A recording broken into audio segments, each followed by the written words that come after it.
Hello everyone, my name is Raven Shadowhawk and you're listening to Smut with Brains, my chance to chat with you about all the things that interest me as an author of erotic fiction.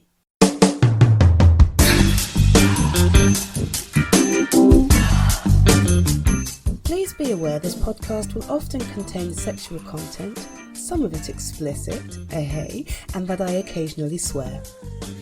Okay, I swear a lot, what can you do? But if you're happy with that and not already running for cover, slip into your most comfy clothes, join me between the sheets and settle in for a super smexy ride. Yes. Hello everybody. I'm Raven Shadowhawk, your smexy host for the duration of this episode 24, I believe, of Smut with Brains. It is Sunday, the 18th of June, 2017, as I record this, and oh my god, isn't it gorgeous outside? There's sun and blue skies and heat, and I don't know what to do. It's just, it's so nice. It's just so freaking lovely. I'm actually wearing a dress. Yeah, I know, but I'm wearing a long floaty dress thing, and it feels weird, and my legs are exposed, and I'm remembering that I have knees and ankles, and but yeah, the sun has brought out. Well, it's brought out all the bees, for starters, and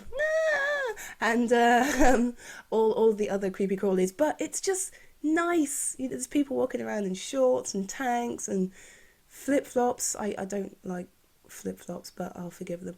And, it's just wonderful. It's lovely, lovely, lovely. And I suppose I've enjoyed some of it. I've been, to the shops and stuff. But mostly, damn it, we've been in the house, staring out at the beautiful, beautiful sunshine because there's so much work to be done. Oh my god, and our kitchen is being revamped right now. I don't know if I mentioned this way back in February, but that's when it was supposed to have been done. No, but it's being done now. So our house is just bomb site central. Everything from the kitchen is in the living room. Everything from the living room is in the study.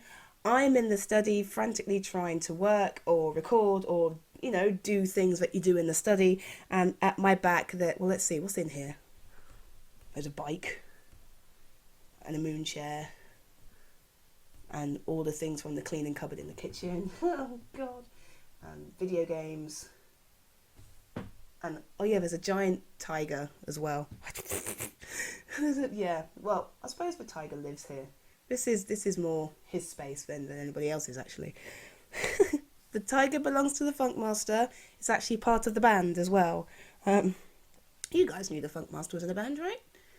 Wife divorces man accused of hotel leap. Yes, that's the name of the band. Okay, I'll put some info in the show notes for you so you can go check that out if you so wish. So yeah, aside from the beautiful sunshine, what's been kicking off this week? Well, work and the kitchen. I really haven't been able to get out and do much, which is a real shitter because one, there's a Pokémon event on, Fire and Ice types. Oh yeah, made me happy. And two, it's glorious sunshine. So I have been out a little bit, but mostly I've had to stay in with the builder guy, fitting the kitchen so I can answer his questions and help him out. And then on Friday, British Gas had to come by to do our gas safety check, which meant I was indoors again. Such is life. But yesterday, I had to make a choice, didn't I? I had to make a choice, and based on what was happening in the rest of the day, I decided not to go to my critique group and instead to let Ileandra stick her head down and work her little hiney off for suck this bitch. I can't believe how many changes she's making. Not bad changes, but still changes, and they're all in her notes from things that she was going to change, but man. Sorry, I'm just... The crazy cat guy's outside again. I haven't told you guys about this person, have I? It's just this guy, he kind of looks like Jeremy Corbyn, but he's obviously not Jeremy Corbyn. No, he really is not, but he kind of looks like him, and he comes to the street every day, every day, sometimes 3 times, and feeds all the cats. Yeah, so he comes along with a little pint of whole milk, which is bad for cats, I keep telling him, and a little packet of dry food, and he'll just follow them around and feed them all. And then he'll shout at them, and they get confused and run away, and then he feeds them some more, and then they come back, and then he shouts at them, and they run away. It's very strange. It's very, very strange. I don't know who he is, where he comes from, but yeah, every day, about this time of day. Oh man, there he goes again. Bending, feeding, stroking. It's kind of sweet in a way. I'm guessing this is probably a lonely person who gets most of his interaction here with these cats, but I worry about him, to be honest, because I don't know if he's all there. Okay, diversion over. Also, with the sunny weather, my God, has my hay fever kicked in again. What a nightmare. I have never sneezed and snotted and coughed and scrubbed my eyes so much since last summer, I suppose. Yeah, I get hay fever every year. It's a shitter. But I just, and I ended up going to a doctor and saying, please help me. I can't function with the drugs I'm currently on to fix this. So she just gave me this mountain of hay fever relief. So I've got a nose spray, I've got tablets, I've also got eye drops on the way, just everything. Make the pain go away. So hopefully I'll be in a better situation as it all settles into my system.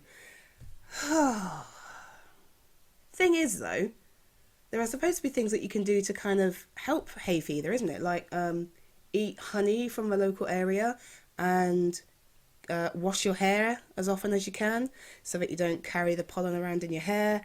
Wash your face and hands every time you come into the house, that kind of thing. Oh, I washed my hair today. It smells amazing. I wish you guys could smell this. It smells like peppermint. Oh, it's nice. Speaking of peppermint, I've been on a real binge with tea this week. I don't know if it's the hot weather or something, but I don't know. Yeah, I suppose the sun comes out and for some reason I go for tea rather than cold drinks. But I've finished my box of peppermint tea. Sad face. But I also found this taster box in Tesco's, Twinings, and I love Twinings. And there's a little selection of different teas in this one, and it's got, you'll like this, right? It's got cherry bakewell tea, yeah, salted caramel tea, right? And gingerbread. Oh, and I've got, what is this one? This one is the cherry bakewell I've got with me at the moment, and it kind of, it it smells kind of cherry bakewell-y, but I can't taste it yet. It's too bloody hot. Because that's the problem with herbal teas and fruit teas and infusions. You can't put any milk in, so they're boiling. Alright. Nope, doesn't taste anything like a cherry bakewell. Oh, but there's the smell. Oh, that's good. Okay, I don't care. I like tea. Oh my God! And do you know what else I did this week? I finished making my elderflower cordial. Oh my God! Have you guys ever had elderflower cordial? I'm sure you have, right? You buy it from the shops and you can get it in certain bars and they'll fill it with lemonade or soda or something like that. But fuck that shit, yeah? All that stuff made in a factory is nothing compared to the elderflower cordial you can make yourself. And elderflower is everywhere. It's in the street. Okay, you go to any park and it's probably there. You go to down the side of the road and it's there. There is an enormous bush at the back of the boys' school. I wish I could get to it because I would have stripped it there, but I couldn't reach it, unfortunately. But yeah, you pick the heads of the flowers, you bring them home, you wash them off if you're conscientious, and you probably should wash them off because they're full of bugs. And then you put about 2 litres of water in a pan. Add to that pan a good 2.5 kilos of sugar. Yes, it's very, very sugary, but it's so worth it. And then the rind and slices of 1 whole lemon. What's the other thing? citric acid, and then bam! Once that's all like bubbling and hot and stuff, you put the flowers in, turn it off, and leave it for 2 days. Oh, it smells good. I mean, you walk past a elderflower bush, right? And if you knock it, you can smell it. It's that kind of bush, and you catch a whiff of it, and it's the smell of summer. Okay, and I finished bottling the second batch I did because I made tons. I think I made something like 5 liters. Actually, no, hang on. 1, 2, 3, 4, 5, 6. Oh my! I made 7 liters. It's gonna be a good year. But yeah, you take the lid off the pan after it's been in there for 2 days, and it slaps you in the face like a fist. The smell, and it's so amazing. It's so amazing. And pretty much when I finish this tea, I'm gonna be glugging the pint's worth of diluted elderflower cordial that I have beside me because it's so good. And you can do things like dribble it over ice cream or add it to other drinks as part of a cocktail. You know, it's a syrup basically. You could probably stick it in coffee too, although I don't know, elderflower coffee. I'm gonna try that. Can't hurt, can it?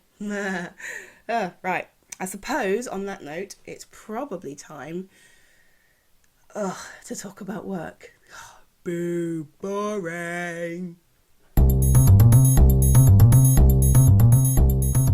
Mark it on the calendar. Tick it off the list. Work complete. Yeah, that's sweet. Here's my to-do list. You get the gist.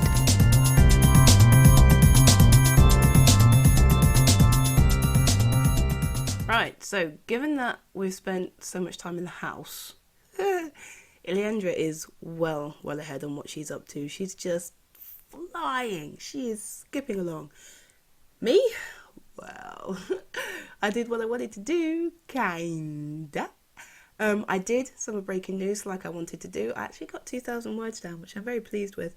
I've actually arranged my working day now to, here it is, to complete work in 30-minute blocks, and I've got a grid of 9 squares, and I'll fill each of those 9 squares with a job. Each square is worth 30 minutes, so each time I complete a 30-minute block of time, I'll cross off a task. So I've got a visual, I've got an image showing me of what I've done with my day and if I've got close to achieving what I wanted to achieve. And down the side of that, I've got little notes about what I want to do in between those 30 minutes to give me a break. On this one of those items was elderflower, because I hadn't bottled it at that point. Oh dear. Yeah, so actually it's going pretty well. So getting 2,000 words in actually was not that bad. So yes, I've done that. The other thing I did do was find a helper for this new video idea I have. And every day I slip onto YouTube and notice that there are more subscribers. So I want to do something for you guys. I want to say thank you. So I am definitely going to do this video. All I don't know now is when. So we've got to figure that out, because it relies on myself and my helper being able to gather in the same place at the same time for the same length of time to get this done. So I'll talk about more of that in a moment. La la la. The last thing on my list was watch Secretary. Nope. After I finished recording last week, I said I was going to watch it, didn't I? Oh no. I watched Pokémon. Or did I? Yeah, I did. Do you know what? It's really bad. But there's something so relaxing about it. The formula of each episode it's the same every time. So Team Rocket's going to come along and they're going to fuck up their mission, and then they're going to get blasted off by Pikachu's Thunderbolt. You know that somewhere in the middle of there, one of Ash's Pokemon is probably going to learn a new move, or one of What's-Her-Face's Pokemon is going to do something crazy. Bonnie will probably do something insane as well, or go hit nuts over a cute Pokemon and decide she wants to keep it. There's a formula, and there's something so comfortable and familiar about knowing what to expect from the episodes and not having to think. I mean, Yeah, no apologies. I enjoy it so much. And when I get to the end of it, because I think X and Y, yeah, this part of X and Y, which I think is the second part, aired in 2015. So I've almost caught up to where they are now, which I believe is XYZ or maybe even Sun and Moon, because that's the latest game that's popped up with the Aloha Pokemon. So yeah, I'm catching up, but they won't be on Netflix yet. It's way too soon. And I've got this list of things I need to watch as well. And I've put them all off because I'm working on Pokemon. I've got to watch Iron Fist, right? Shadowhunters I thought had finished, but no, there's new episodes and I haven't watched them yet, so I've got to go back to Shadowhunters. And then iZombies on season 3. I was like, whoa, when did that happen? Oh my god! So I've got to watch that. And there was one other thing. I've forgotten what it was. Oh no. Nope, can't remember. But there was something else. So yeah, my watching schedule of the... Oh yeah, and I'm also working on Doctor Who every week as well. Oh my god, Doctor Who. Looking forward to catching up with yesterday's episode. No spoilers, people. Seriously. Or I'll have to kill you. Gather round, boys and girls. Raven's here and she's going to tell you a story. A sexy story. No, a smexy story. Breaking news. Part 1 of the Learning the Ropes series by Raven Shadowhawk. Part 10. The house was empty when I finally got home. Only then did I remember that Day was working an extra shift and that Nathan had left for the weekend to visit his parents. A whole house to myself. I couldn't help but smile at that and stripped quickly out of my uniform into a comfortable pair of pyjamas. After the stress of the week, a quiet night in was just what I needed. A quick rifle through the freezer rewarded me with a tub of some fancy ice cream. I took that and a spoon back to the sofa and flicked on the TV. Soaps, bad action films, reality TV, singing shows, more soaps. When did TV get so bad? I browsed Day's collection of DVDs, but none of them piqued my interest. Checking her room revealed nothing better, just a single disc on top of her neatly made bed along with a handwritten note. I ignored it until I realised the name across the top was my own. Hey Shona, first up, what are you doing in my room? Just kidding. If you are looking for your lace top, I wore it out a couple of days ago. It should be in the wash somewhere. Sorry. I know you were freaked out at lunch today and I'm sorry about that, but there's something I want you to see. Please watch this movie, okay? You won't have seen it before and I doubt you've heard of it, but if you watch this and still think I'm crazy, then I promise I'll leave you alone to wallow on the sofa and eat as much junk food as you like. Promise you'll watch the whole thing, okay? Even if you freak out over the opening, watch it from start to finish. D. P.S. Don't eat all my ice cream. Do you have any idea how hard it is to find that flavour? I turned the note over and over, half expecting some silly joke. Nothing, just the DVD, a film called Secretary. She was right. I hadn't heard of it, and the idea of watching it made me cringe. The last thing I wanted was another bland 9-5 story about some woman either struggling to climb the misogynistic corporate ladder or finding romance after changing the attitudes of the arrogant alpha male type boss. But, as I held the disc, wondering how to spend my evening, I couldn't help but feel a little curious. What about this movie could make me freak out in the opening minutes? And why did they think it was such a good idea? Part of me shuddered with nerves. It would be just like Day to give me porn to watch. She knew full well I couldn't stand the stuff, but for some reason my reaction always made her laugh out loud. And again, what else was I going to do? Go out? I shook my head, grabbed the note and the disc and carried both back to the living room. 2 minutes in, I was confused and annoyed, considering texting Day to ask what the hell she was playing at. But then I remembered the note, her near-desperate plea that I watch the movie all the way through. But why? What could I possibly gain from watching a movie that opened with a woman wearing shackles and chains? In her office. 15 minutes in, my ice cream had melted to a soft, sticky mess on the bottom of the tub. 40 minutes in. Oh wow. The tub slipped from my fingers, spilling caramel-scented goo across my shins and toes. As I hurried to clean it up, a loud slap came from the TV, the sound of a stern-faced, sandy-haired individual roundly slapping his secretary's rear. No, not slapping. Spanking. When the movie ended, I found myself perched on the end of the sofa, my hands crammed into my mouth. My body felt heavy, my head light, and my stomach fluttered with butterflies the size of footballs. What had I just watched?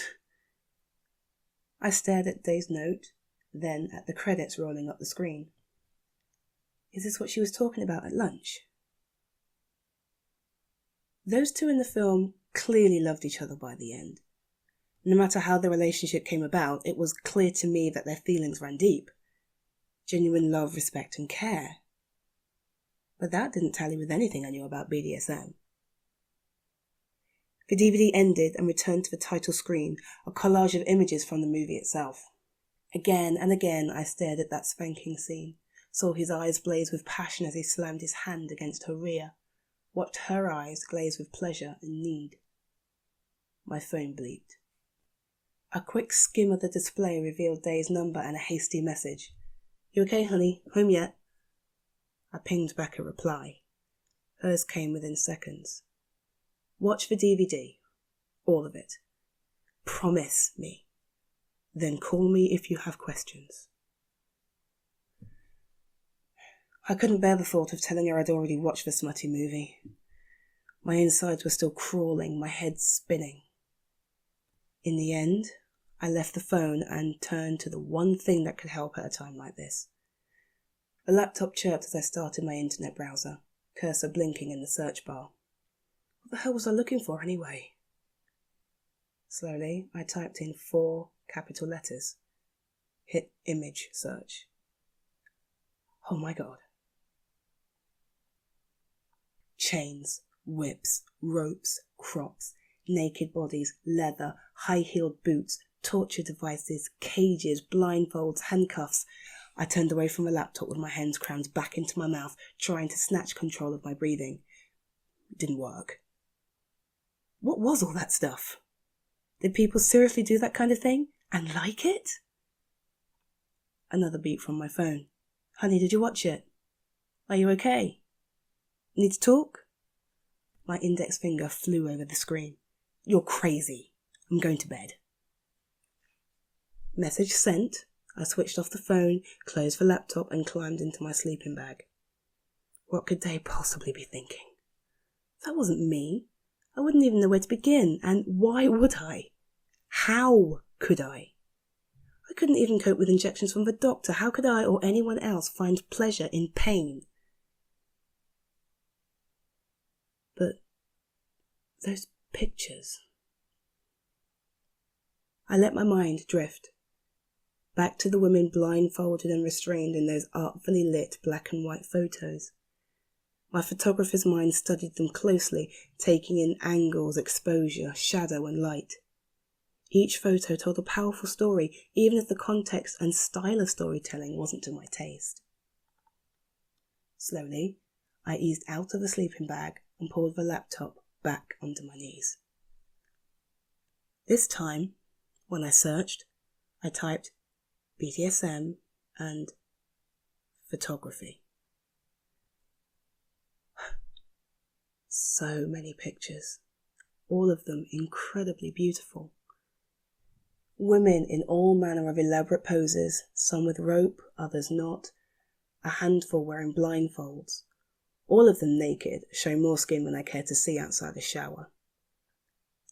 I ran my finger across the trackpad, scrolling lower, lower, lower. Whoa. Right at the bottom of the search page, a picture of a man. but not dressed and powerful like so many others. This man sat on his heels in the middle of a bare room on a hard wooden floor. A blindfold of black silk covered the top half of his face and forced his hair to stick up at odd crazy angles. Across the lower half of his face, a strap of leather held a bright red ball against his teeth, forcing his lips to open around it. Both hands were tied behind his back, a complicated pattern of ropes that bound his arms from bicep to wrist.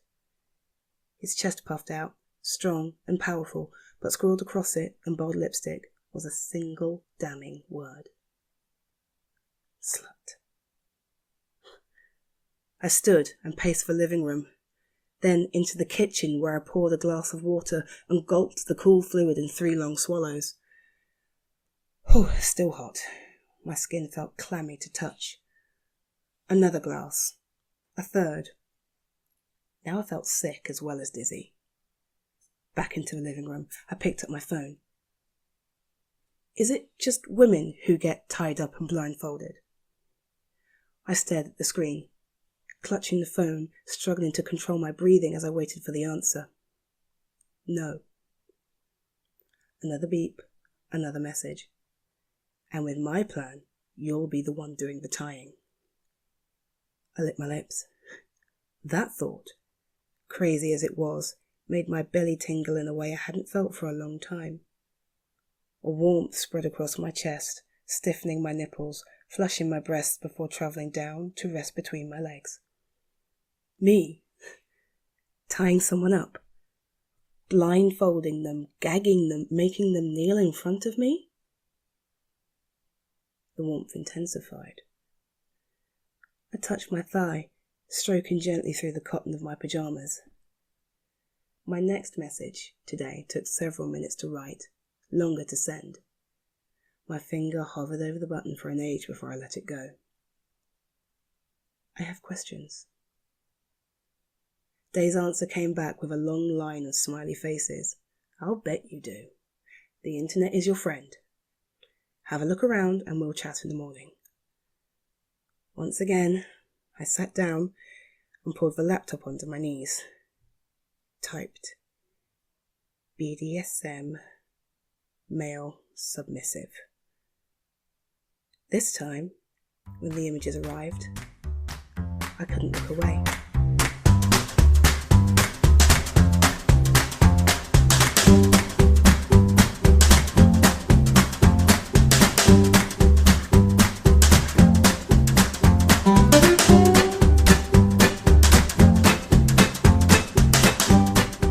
And there we go, another episode down. Anyway, moving on.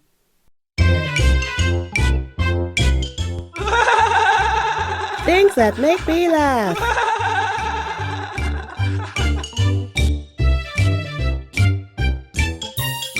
Right.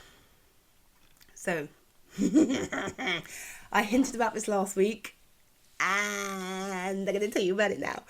Have you ever heard of the Hysterical Literature Project? No? Okay then. I must admit, I don't know a lot about it myself. However, there is a website where you can have a look at it.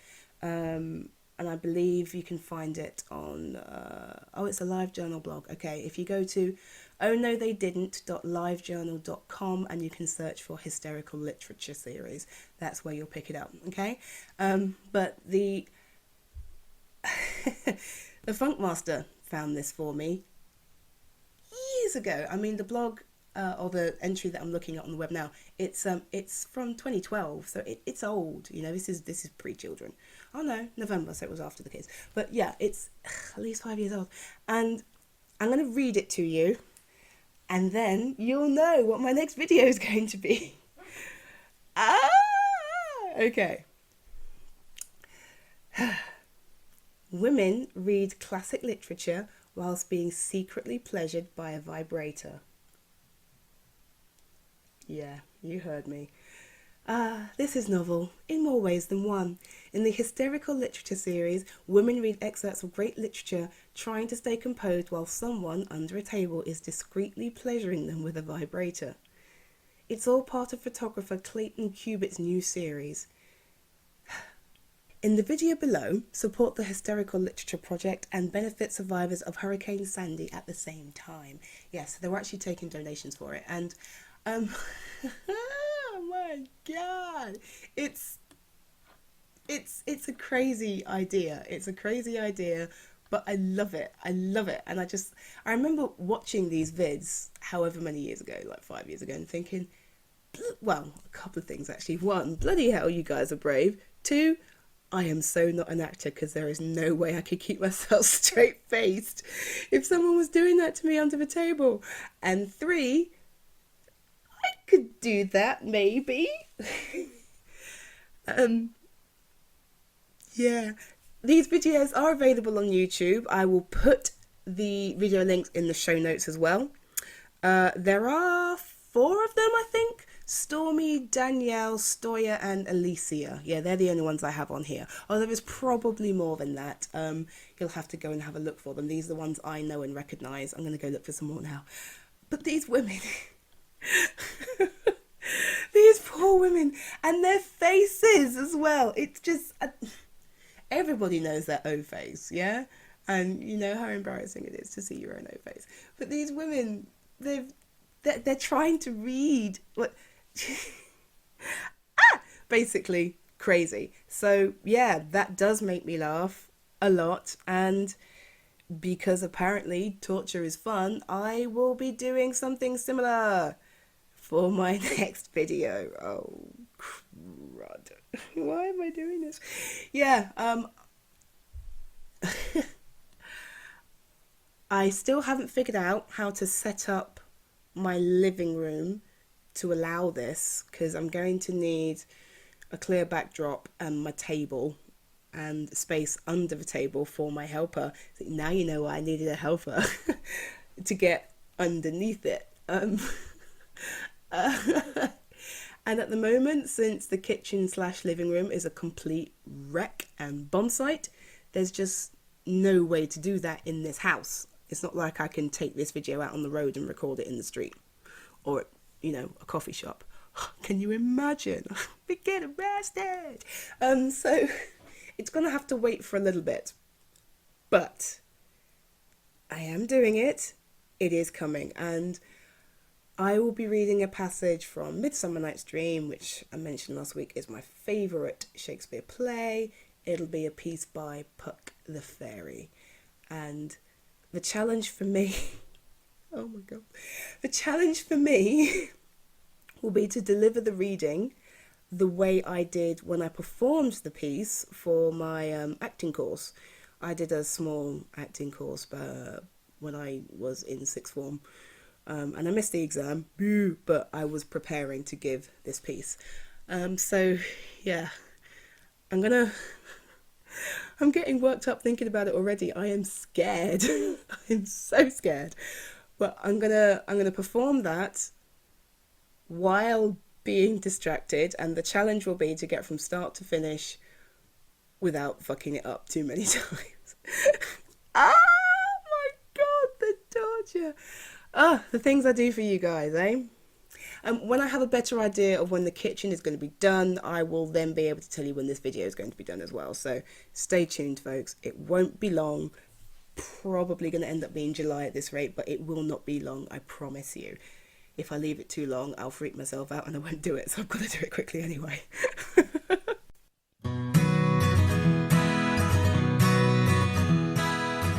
What's going on? Let me tell you now. It's all about the week ahead. My week ahead. My week ahead. My week ahead. Let me tell you about my week ahead.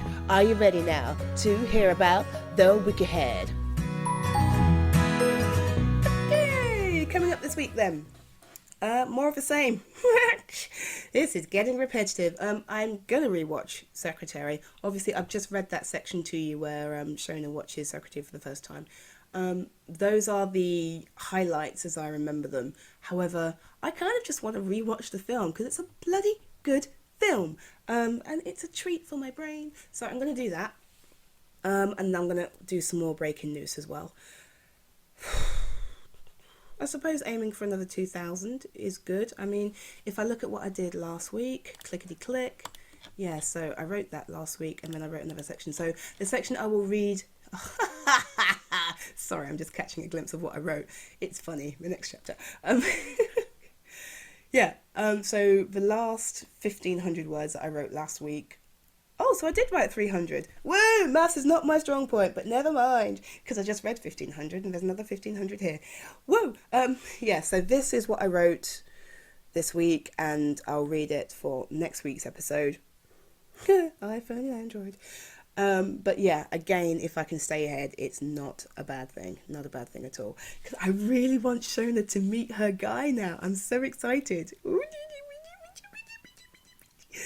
do what? You know, do any of you have kids? Do you know that feeling when your kid just is getting ready to do something amazing and cool, or something that they've not done before, and you're kind of bursting with pride and fear all at the same time? That's what this is for me and Shona. My poor baby, going out into the world of BDSM. I hope she'll be okay. And the funny part about that is, it's all in my hands. So obviously she's not going to be okay, you know? Drama makes story. Moving on. Yes, folks, it's Q&A time. You ask the questions and I'll give the answers. And I will never, ever lie. Promise.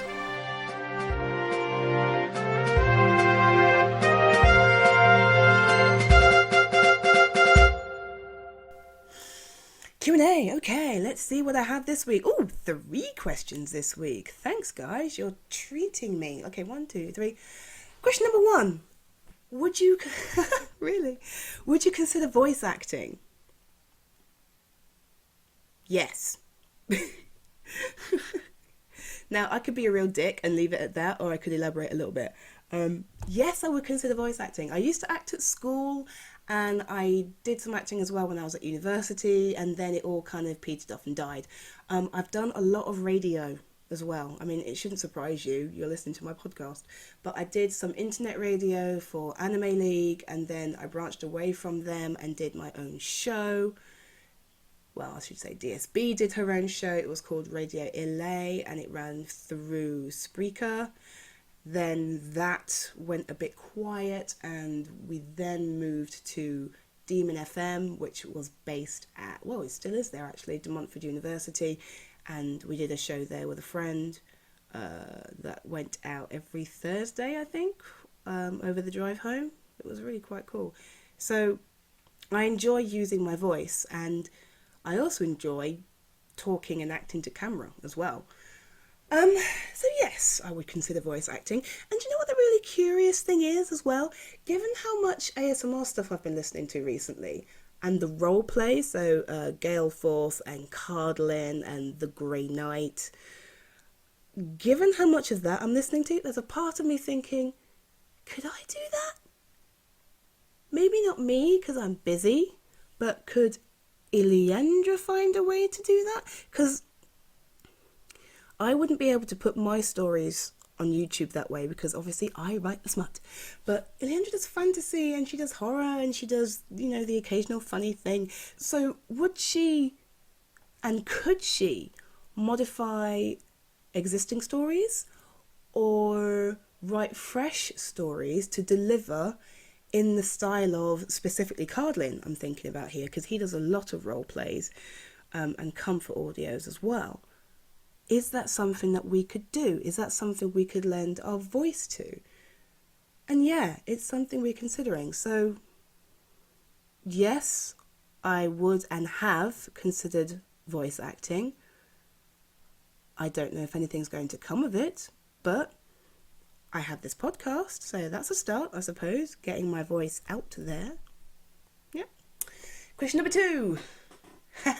You're trapped on a desert island, but you got to take 3 items with you when the plane blew up. Questions like this hack me off because I find them really difficult to answer. So essentially, what 3 items would I take with me to a deserted island? Oh, fuck. Okay, this is how we're going to do this, okay? We're going to do the sensible answer and then the less so, okay? Sensible answer. I would take my phone, which is hopefully charged. complete with its portable charger. And no, that's not 2 items. I am not cheating. The phone, the charger, and the USB connector are all one thing. Thank you very much.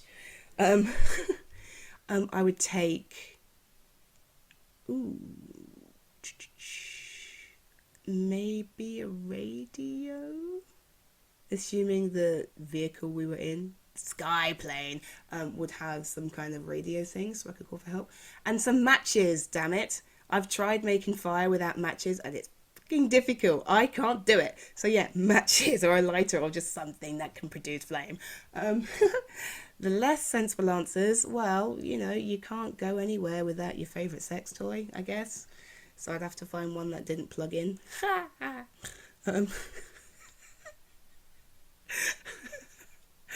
Oh, Raven, why? It's a good thing I don't embarrass easy. I would also probably take a sketchbook so I could entertain myself by drawing the wildlife before they eat me, and maybe some like mosquito spray stuff so that I don't get eaten by them, saving myself for the bigger creatures who want to eat me. Yeah, I get bitten really bad. Whenever I go to Hero Fest, I come back just covered in bites.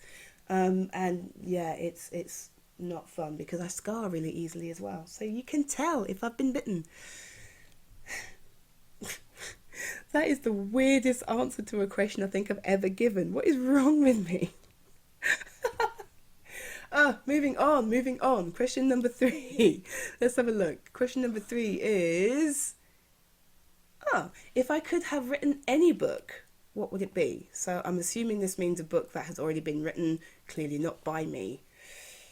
I've got 2 answers to that. If I could have written 50 Shades of Grey, I'd hate myself, but I'd be rich. So that would be nice. Wouldn't have to worry about not being able to cook in my bloody kitchen. But to be honest, I don't know. If I could have written any book. Ooh. Oh dear. I think it would have to be Lord of the Rings. Oh, that feels like such a cop-out because of course it's Lord of the Rings. When I was in 6th form, just on the cusp of going to uni, because I didn't take a gap year, I went straight there. I was writing something that didn't have a name, but it was traditional epic fantasy, and it got to 300,000 words before I went, I think I'm finished, but this is actually just the prologue. Shit me. And I showed it to somebody, and what I was doing at the time as well was building the world around it. I didn't realise what I was doing was world building, right? So I had a map of the country they were in. I had a full history from creation to where they ended up. I had different languages. I had all my different races plotted out and all of their histories. I had how they interacted, how their loves and their hates grew and fell apart and then came back together again. I had it all, and it was just this enormous file on my computer, which I printed one day because I'm a tit, and was just this, it took a whole ream of paper to print that nonsense. And somebody said to me, yeah, the person I showed it to, he goes, you do know Lord of the Rings has already been written, right? I was like, yeah, but this is better. I was like, because back then I had no idea. Obviously, no, it's not better than Lord of the Rings. It's just not. But it was an idea that I still like. And I keep saying but you know I don't write fantasy, so I'm clearly talking about Leandra here. At some point, she will write that, and it will be awesome.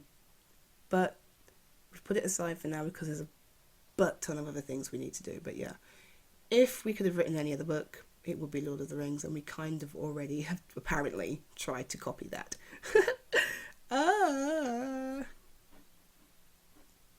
Oh, that's it. That's all my questions. Oh man, that snuck up on me. Oh goodness, and that's the end of the episode.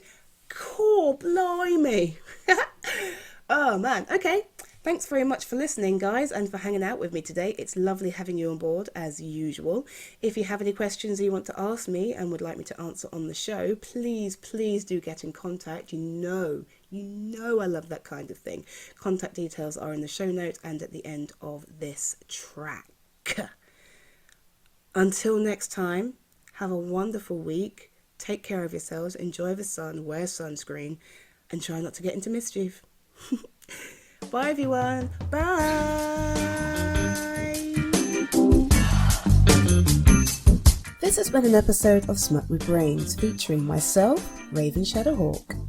If you'd like to get in contact with me or the shared brain, you can email through info@ravenshadowhawk.co.uk or hit us through Twitter on @IleandraXRaven. For further information and the episode archive, visit www.ravenshadowhawk.co.uk. All episodes to date arranged and edited by Leah Osborne. Opening and closing music sourced from Ben Sound. Title: Sexy. Of course. Stings feature further music from Purple Planet, Ben Sound and freesound.org. Track titles are Funky Element, Sunny and NewsReportMusic.